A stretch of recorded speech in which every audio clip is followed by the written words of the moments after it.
Welcome to our podcast. Let's Make History Together is dedicated to Springfield, Ohio.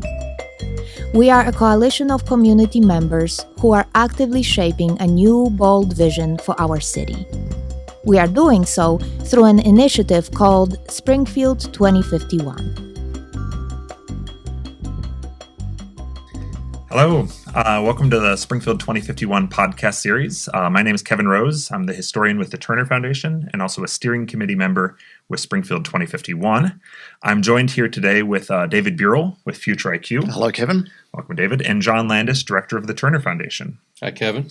I should note that John is my boss, so if it looks like I'm sending softball questions up, I kind of need to be doing that for my own protection. It is. And today, specifically, we're here to talk about a pillar called Enhancing Downtowns and Corridors. So shall we get going? Sure, let's go.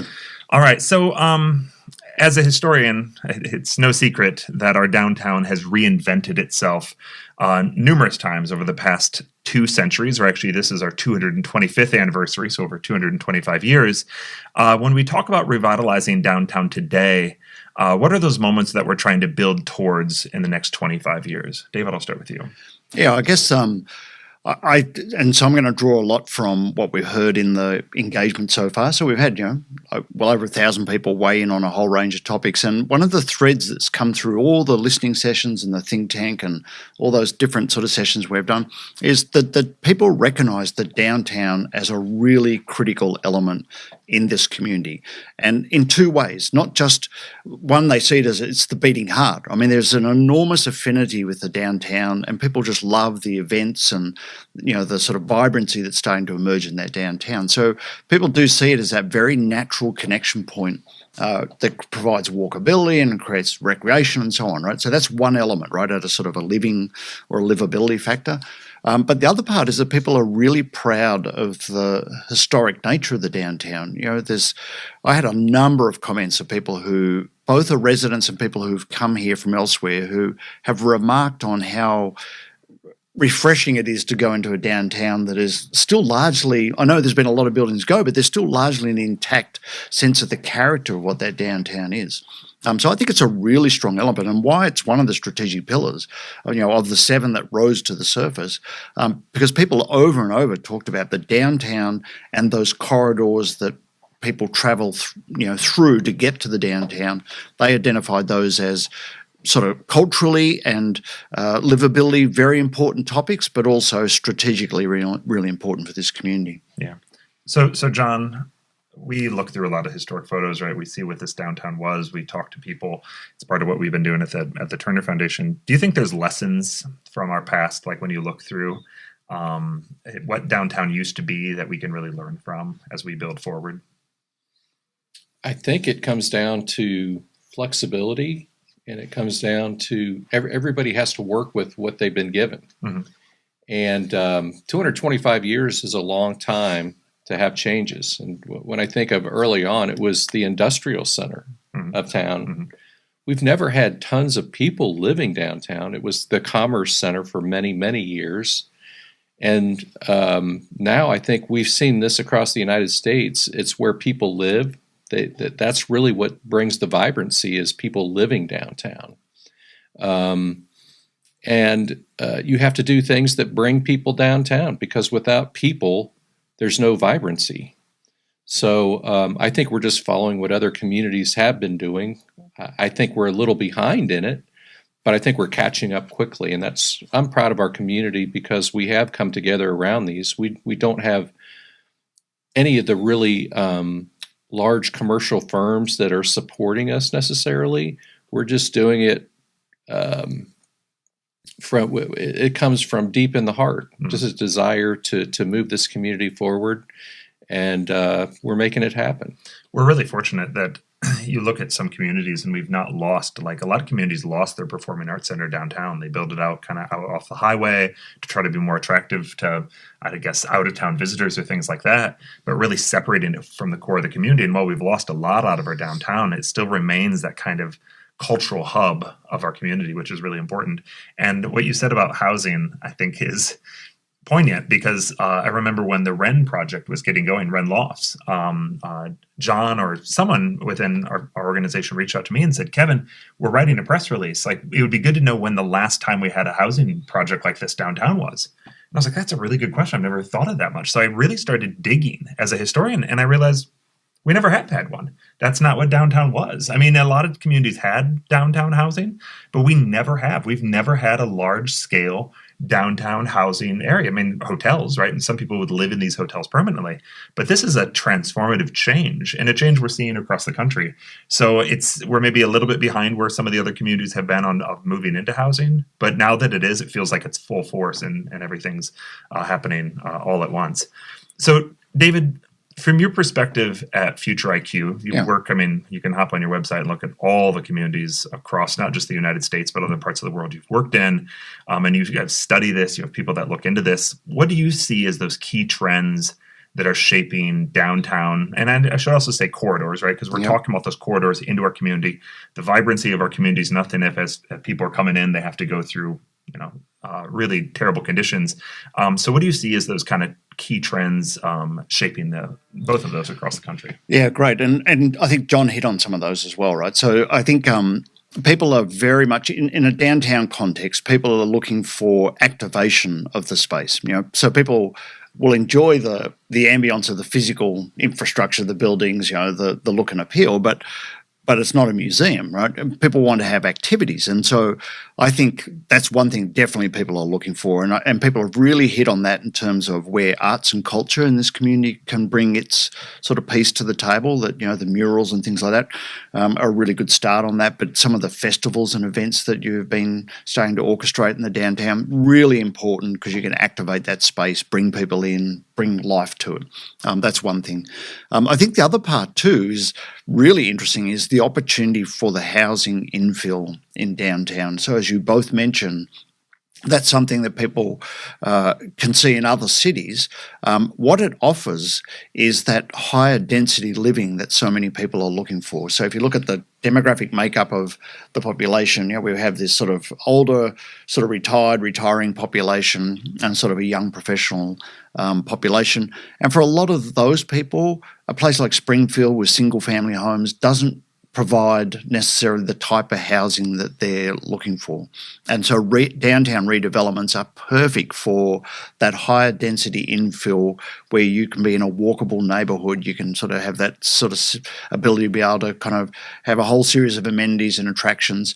So I think that's really important. I do want to say, though, that I think that if you look at Springfield, while you may be a little behind in terms of the results, like in terms of production, there are a lot of strategic pieces that are really strong that are in place. So part of it is foundations like yours, which have been investing and thinking about this and starting to activate projects. You have a lot of the really critical original infrastructure, the sort of performing arts centres and those type of things. But you also have the proximity with the hospital, which was strategically located very close to the downtown. So it creates that, and you have the senior centre, and you have all these pieces that create it as a very livable space. So I look at it and I go, I think you're in really good shape, that this is a location that's got a lot of upside if you can kind of figure out the really challenging parts, like how do you make developments pencil out? How do you make that sort of piece of the story work? There's clearly appetite for it. And in fact, the speed at which some previous developments have filled and been sold out, I think shows you there's a market demand. But it's definitely on track with those trends around walkability, higher density, infill development, that clustering in that sort of vibrant cultural centre of a downtown. That's what people are looking for. Yeah. By the way, my hospital downtown yard sign, right? With as do I. As that whole campaign I have in my workshop, it's on the wall, and I look up. It was a well-designed sign, but what a vital project, right? And you realize those things. It's something that has come up quite a bit in this process as we've been working and listening and talking to so many people, thousands of people around the Springfield region, to talk to them about successes and failures and things that they wish they would have seen turn out differently. But when people talk about the things they're proud of as a community, almost all of them have happened in the last 25 years. Yeah. And it's certainly true with downtown. I tell people that when I was offered the job at the Turner Foundation, not quite 25 years ago, but Springfield is not a place you'd want to be, really, at least for me as a college graduate or soon to be college graduate. But downtown certainly wasn't. I mean, there was nothing really going on downtown. You had your performing arts venue, which was good, but it was really an island, and a library and a couple other assets. But that everything in between was really missing. And when you look at where we're at today, it's changed dramatically. And a lot of that transformation has happened because of the work of the Turner Foundation. And not my work, I should say, right? My work is involved in slightly different areas for the most part. So I can be complimentary, I guess, in that way. But it's interesting. There's a line in the philanthropy world, and I don't remember exactly what it is, but it's basically that if you've examined one family foundation, you've examined one family foundation, that everyone is different. And having worked with a lot of different family foundations, they all have such different missions. But John, I'm interested, it's something we've talked about, but for this discussion, how do you think for a foundation like the Turner Foundation, how do you balance these visionary projects on where this organization, where this community needs to go over the next 25 years and beyond, things we're never going to live to see in some ways, 25 years, yes, but even beyond further than that, these long-term visions with the urgent needs this community faces like right now? Mm-hmm. Well, you always have urgent needs that are going to pop up, and you have organizations, some that are set up to deal with those. So I think we've always, when we first started the foundation 26 years ago, we knew there was a need to push the community in different directions than they had been going. So that requires some thinking and bringing people in from the outside that can help you think in a different way, think bigger, bring their knowledge base to you. And so we would bring some of these, not necessarily think tanks, but architectural projects where we're looking, how does the community need to be laid out? What do we really need to think about saving? And then it's about getting that information out to people so they begin to think about it themselves. None of these projects that think tank type projects that we went through were meant to come up with a particular project, but rather to get people to think about what could be. Because part of this is psychological. It's getting the community to believe in itself again, because I think we kind of lost our way at some point in thinking about the future. And you always have to think about the future because it's always changing and you have to evolve with that. But we know there's always going to be emergencies. So when we first started this organization, we set aside a certain amount of our budget to be doing projects that would push the community forward, doing things that probably most other people wouldn't be interested in doing, but also having a core amount of money set aside to help the community with things like that would pop up, or things that we know always go on. You'll always have needs. You'll always have issues that pop up that need to be addressed. So we kind of tried to do that from the beginning, and I think it's worked out well for us. Yeah, you're referencing those earlier projects. It's actually one of the early discussions that led to where we are right now, as we were having just discussions around the community about how we were going to be addressing this and what form it needed to take. There was a line from someone that they said, I've never really been more optimistic about our community than when we were working on RUDAT. And I'll admit, I missed RUDAT. I was kind of brought in on the tail end of that, 2003. So that was 2002, I believe. Mm-hmm. And I really felt like I missed something because everyone I talked to was like, RUDAT, right? It was just such an inspiration. It wasn't a vision. It wasn't like, hey, here's exactly where you need to go. But it was just about creating energy in some ways, and it created a lot of energy, and it felt like this community needed it. And then there was the design shred. There was Greater Springfield Moving Forward. We've had a series of just these discussions, not just about downtown or a lot of them were broader, some economic development, but they're energizing. And that people were saying we needed something energizing. We wanted more than just energy, right? We really wanted a roadmap forward, but we wanted to pull people and unify them around something and get people excited because it felt like we really needed that jolt of energy. And I hope this project is that and is going to continue to be that. And we're going to continue, obviously, need to be doing more. But one of the things that we really, kind of that jolt of energy that we noticed we needed was with the youth, right? Yeah. The young people. And David, I've been in a lot of those sessions with you, and we've been hearing my questions specifically about kind of how we think that younger generation can get involved. But one of the things I want to say real quick before I ask that, I found it interesting that a lot of the youth were like, we want a mall. And they would mention a mall in part because they had, I think, never experienced downtowns. The idea of what the mall was what we're trying to do in downtown, right? You had those offerings. So I really think by them saying that, oftentimes they mean downtown. And then when they would talk about things that they loved doing, it was often downtown. So for that younger generation, what do you think they can be doing, or what do we need to be doing to get them involved in shaping the future of our downtown? So great question, right? I want to back up just a tiny piece because I think you asked a really good question about how do we balance long-term projects, long-term needs with immediate needs, right? And that's something we have definitely heard in the engagement process on this project, and it came from youth as well as young families and so on. And I think when you look at the strategic pillars, I think you'll see that there's that balance there of priorities and opportunities that are simultaneously addressing long-term systemic issues and long-term sort of heavy lift type projects, as well as addressing the more immediate needs. So, for example, we're talking today about the pillar that's around enhancing downtown and corridors, but we also have a pillar about youth opportunity. And so the actions that will be developed as part of that pillar, they're not going to be actions that are 25 years in the future. They're going to be more immediate, right? Because we're talking about the youth that are here today, and how do we retain and elevate those people in that important part of the population. So we are going to have lots of opportunity for young people to weigh in as we go through the next phase, which is the idea development around the roadmap. So we have this strategic framework with these pillars that are emerging, which are these high priority topic areas.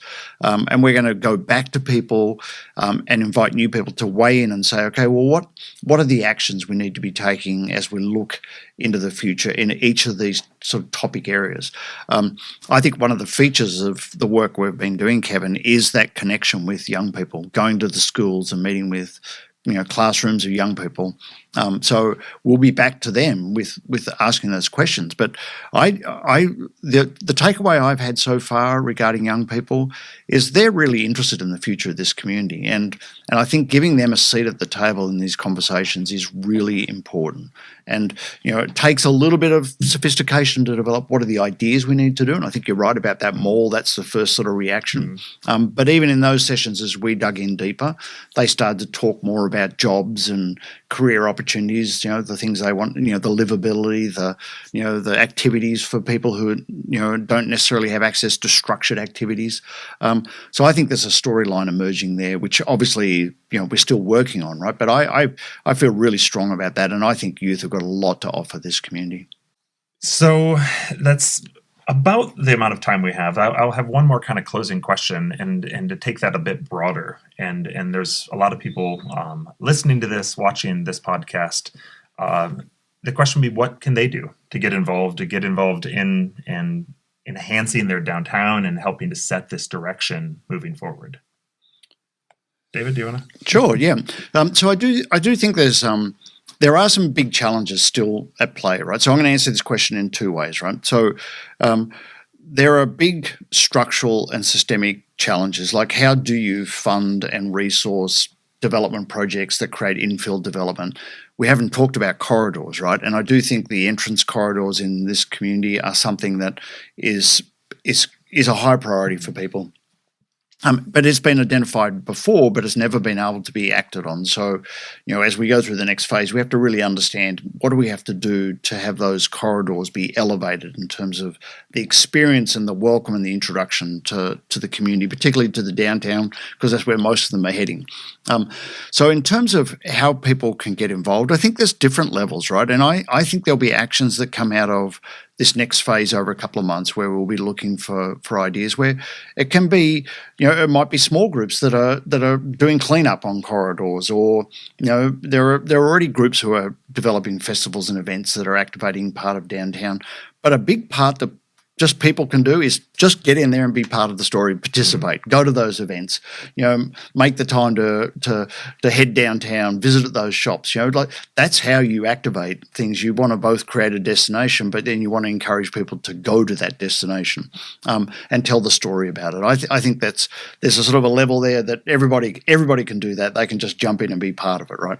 But I do think there's going to be opportunity for people who want to think a little deeper and work a little harder for us to think about some of the bigger solutions. And John, I know that has been a big part of what the Turner Foundation's been focused on is giving people a reason to be downtown. Because for a long time, there might not have been as many reasons to be downtown. So can you talk a little bit on some of the Turner Foundation's work on just giving people a reason to be downtown? Well, you just do it a step at a time. We saw empty buildings, and before they end up in a state where they have to be torn down, we try to purchase them and find a reason to bring them back to life. And actually, that hasn't been difficult. We found people that want to populate the storefronts that we've been able to purchase and put back into use. So it's really, if we have anything right now, until we have, let's say, 500 family units that people could live in down here, we definitely need people to come down and support all those retail restaurant companies that we have down here. Yeah. And we need to do a better job of marketing and making sure people know what events are going on. And that's something that's part of this whole process is how do we make it easy for people to know what's happening?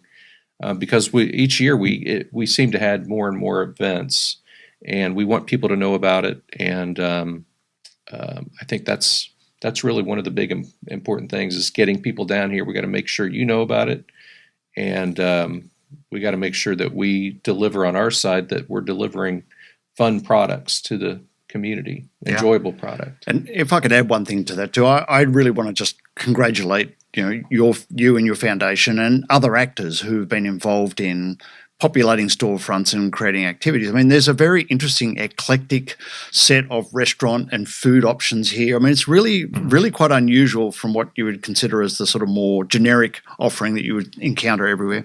But even some of the festivals and events, the Wiener Dog Race and things like that, the Mustard Festivals, some really quirky things. And I actually think there's a thread there or a spirit of this kind of unusual and surprising set of experiences and offerings that the downtown is and can offer in the future. And I think that's a little bit of maybe part of your strategic positioning is that you have all this history and you have all this strength, but you're just a little different to what might be some other competing destinations.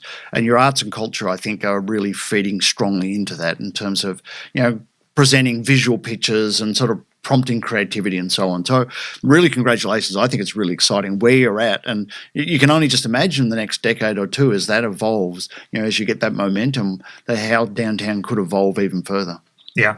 To paraphrase Jane Jacobs, the famous urbanist, that new ideas require old buildings, right? You're able to do things differently when you have old buildings than what you have in a lot of more modern commercial strips and a lot of the downtown events. And they've been coming up a lot in our listening sessions. People have been referencing the Mustard Fest and Holiday in the City and just everything, jazz and blues, a lot, where people have been talking about them. There are things that are happening downtown because that's where people have been gathering.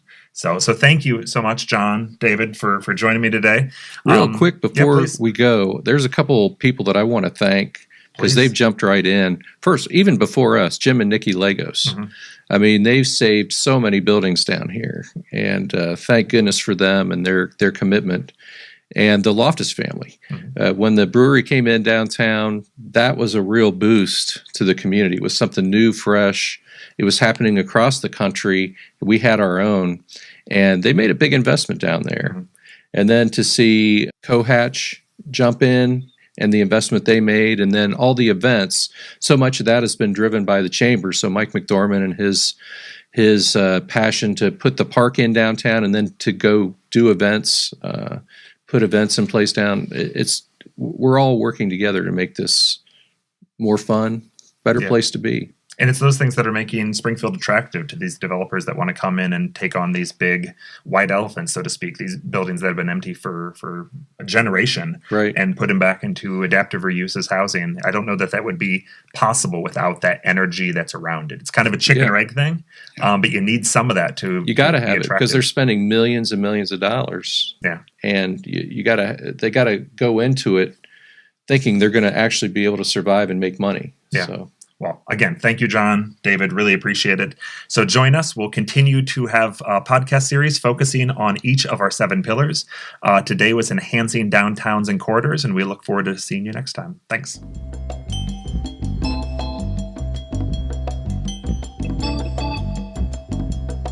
You have been listening to Let's Make History Together podcast.